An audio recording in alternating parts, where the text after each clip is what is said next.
Hello everyone, I'm Dr. Anuradha, consultant gynecologist with Felix Greater Noida.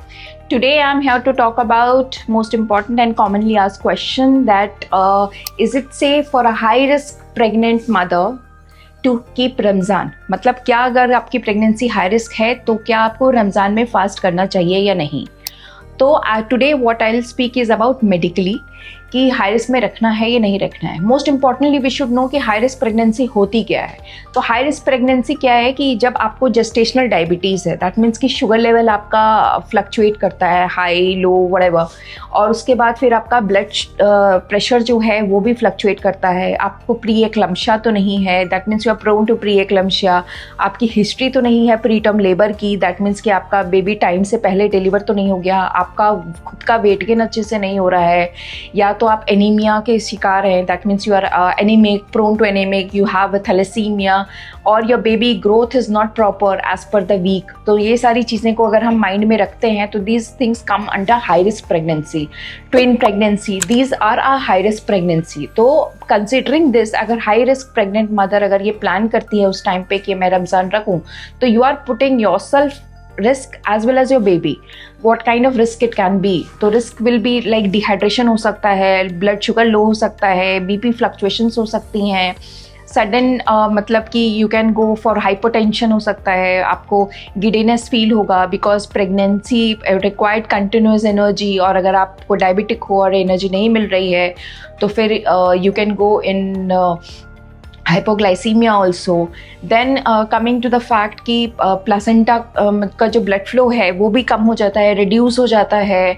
और कई scenario में क्या होता है कि अगर आप एक महीने का, क्योंकि it's not one day fast, you have to keep the fast for around 1 month, और एक महीना उस चीज़ को सस्टेन करना is that is more important.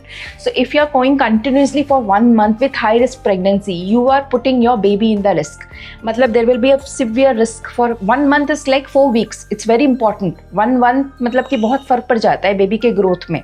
तो अगर आप वो देखो तो बेबी के ग्रोथ में मतलब you are not putting giving proper calories, आप अपनी शुगर मॉनिटर नहीं कर रहे हो, हाइपरटेंसिव हो, बेबी को ब्लड फ्लो कम जा रहा है, तो baby is very risk and with high risk as well as prone to the IUGR. That means कि intra uterine growth retardation, baby की ग्रोथ प्रॉपर नहीं होगी. इन सम केसेस अगर मदर फिर भी कंटिन्यू करती हैं and she is with risk and all that, so there can be fetal demise also, that means fetal death also. So please keep in mind that what are you deciding for yourself and the baby. Everything has to be decided by yourself, that it should be do it or not, considering your health conditions.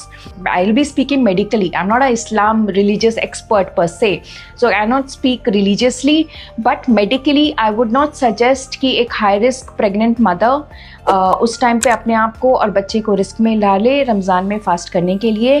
But as far as I believe Islam is concerned, that they also prioritize maternal as well as fetal health, and accordingly you can plan your pregnancy this thing, and as well as that you should be fasting or not.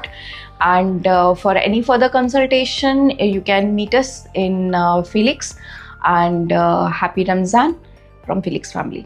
Thank you. Health से जुड़ी ऐसी कई और जानकारी के लिए Felix hospital के YouTube channel को सब्सक्राइब करें और अपने सवाल कमेंट बॉक्स के जरिए हम तक पहुंचाएं. और डॉक्टर की अपॉइंटमेंट के लिए दिए गए नंबर 9810455953 पर संपर्क करें.